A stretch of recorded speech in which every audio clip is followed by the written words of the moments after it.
It was the American writer F. Scott Fitzgerald who said, "In the long dark night of the soul, it is always 3 in the morning."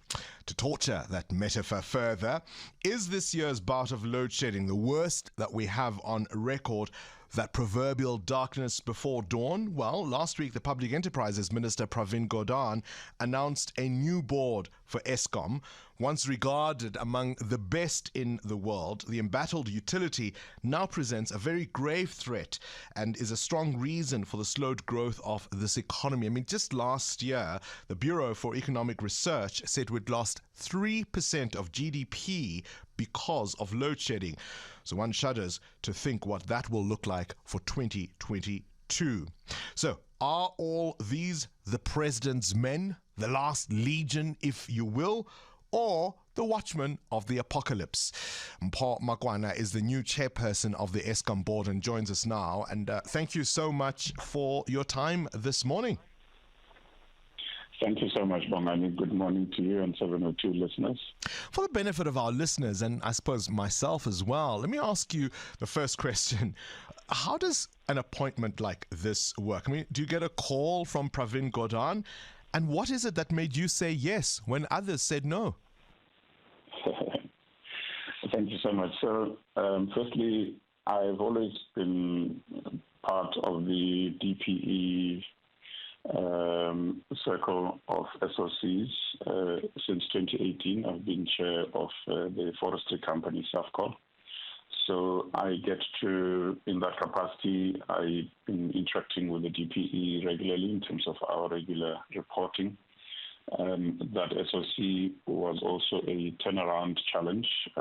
It had a myriad of problems, and we've managed to restore it to profitability over a journey of 3 years. And this year we declared dividend of 1 million rand to the DPE. So it was in the context of those types of conversations that the Eskom matter came up. And after various exploratory discussions, I eventually agreed for my name to be included in the list of potential board members. Well, I ask you in terms of what makes you say yes. I mean, your qualifications and experience are clear enough, but this is obviously not your first rodeo at Eskom. You were on that board that was, you might argue, removed essentially to clear the way for state capture. Is this not a poisoned chalice? So, firstly, I said yes because I believe that the men and women that are at DPE supporting the Minister of Public Enterprises are men and women one can work with in the best interest of our country. And so where there's shared values, shared ethics, one generally feels comfortable to agree when called upon to serve. All right. I think that the key thing, if I reflect to your point, I first joined the board of Eskom in 2002. And served a 9-year term as a director, which culminated in one being initially CEO and chair and then non-executive chair. It's an important utility, and if under good circumstances of aligned ethics, aligned values, and a good sense of where we wish to take things, it's an opportunity where we've asked upon to serve, you generally say yes to the call to serve. You come at a time when the power grid is practically on its knees. The economy is losing billions as a result of the power cuts. What's the first order of business? The first order of business is to appreciate one thing that I think a lot of the commentaries have been missing, in that there's 39,000, more or less 40,000 people at Eskom. Those are the people that we need to rekindle their morale and their sense of belonging to help turn things around. It is not numbers, it's not machines that are going to turn themselves into maintenance and all the things we've been hearing in the commentaries. It's the people. So first of order of business, from where I sit, as the board, we're going to have to embark on a roadshow of some kind, from power station to power station, however long it takes, ensuring that we're able to familiarize ourselves ground up the governance model here is going to have to be a grounds-up model where you don't just sit at Megawatt Park and look at the audio visuals, because there's a nice nerve center, at least from last time when I remember, which we put for the FIFA World Cup. And I'm told it's been developed and improved over the last decade.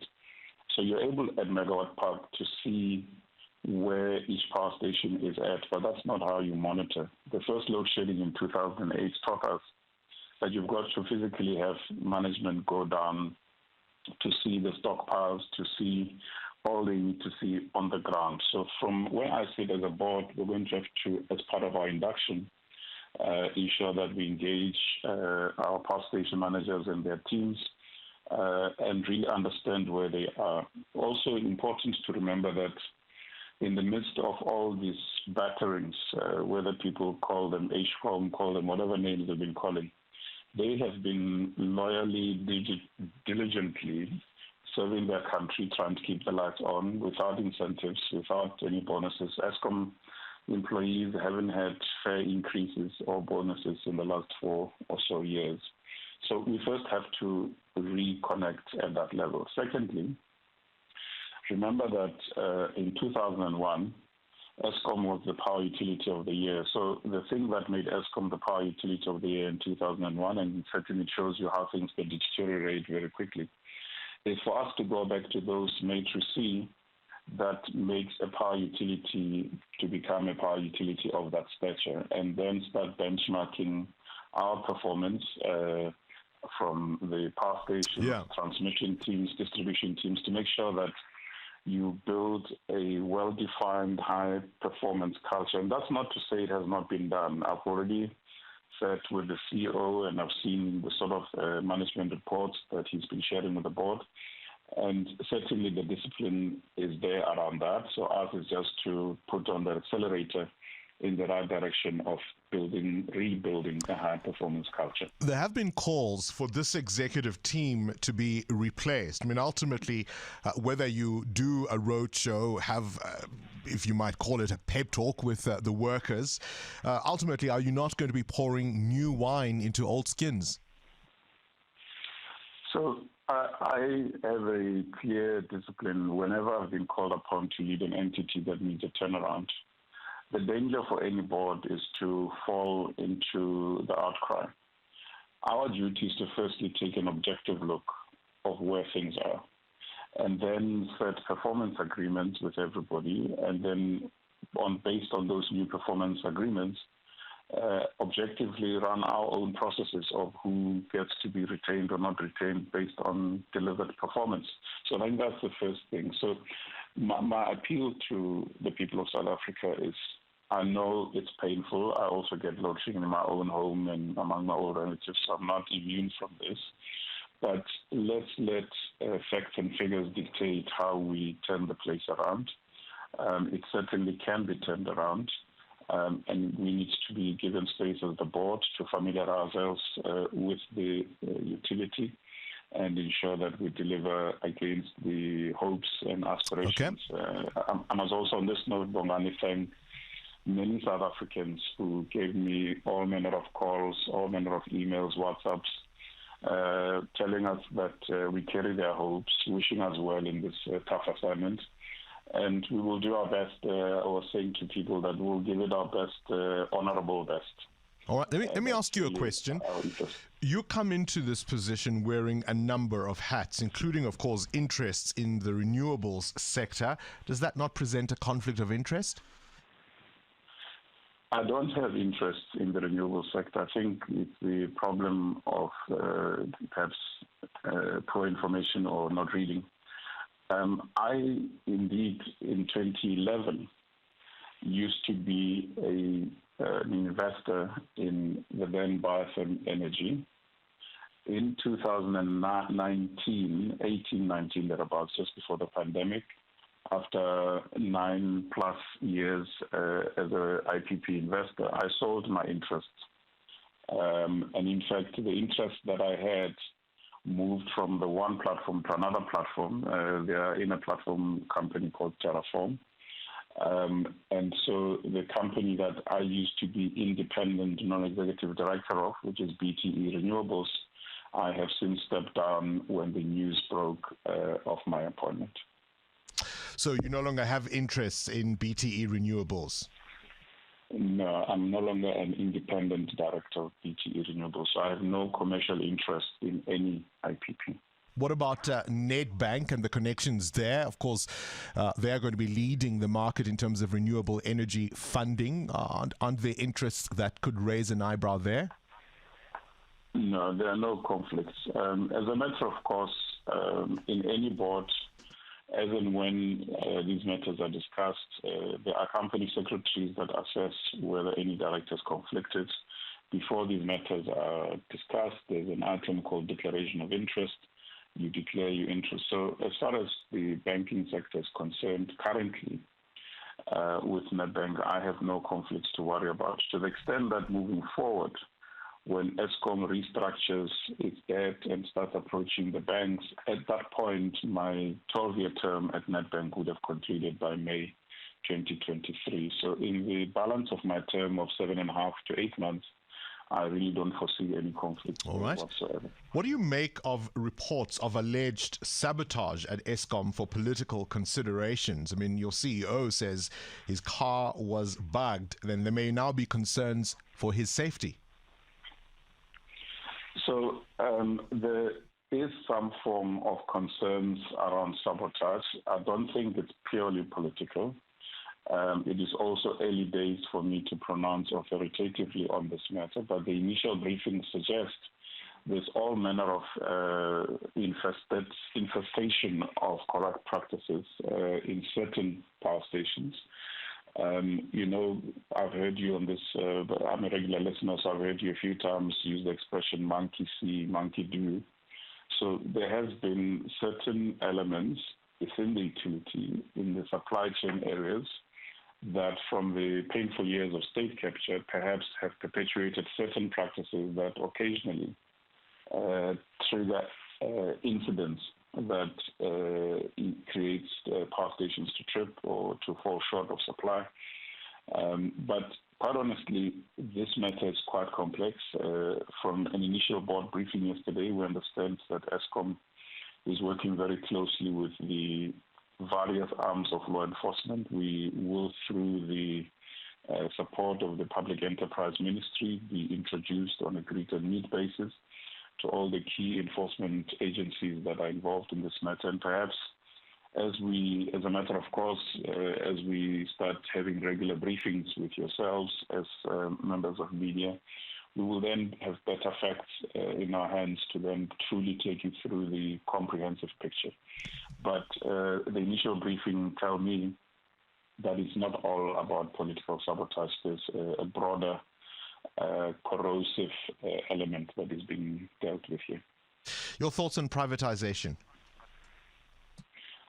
Again, fairly to pronounce meaningfully in that direction. What I know is that before we even became a board, there was a process underway, announced at the State of the Nation address and various budget vote speeches to separate the three arms of the utility to have generation separate from distribution and transmission. Firstly, in many parts of the world, that is generally accepted practice.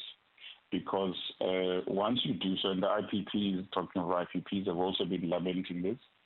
Also important that as you have more corporations and others being able to leverage that 100 megawatts window, you can't have Eskom generation then competing with them for revenue on the transmission line.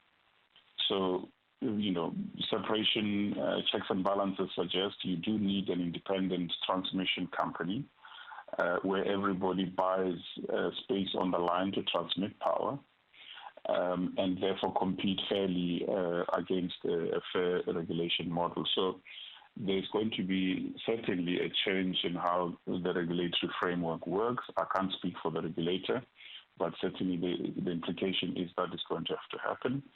And if we were to look at any country in the world that has a robust energy system that works well, where there's private sector participation and state participation, you don't have the state owning the whole value chain. The state tends to play largely in the generation space.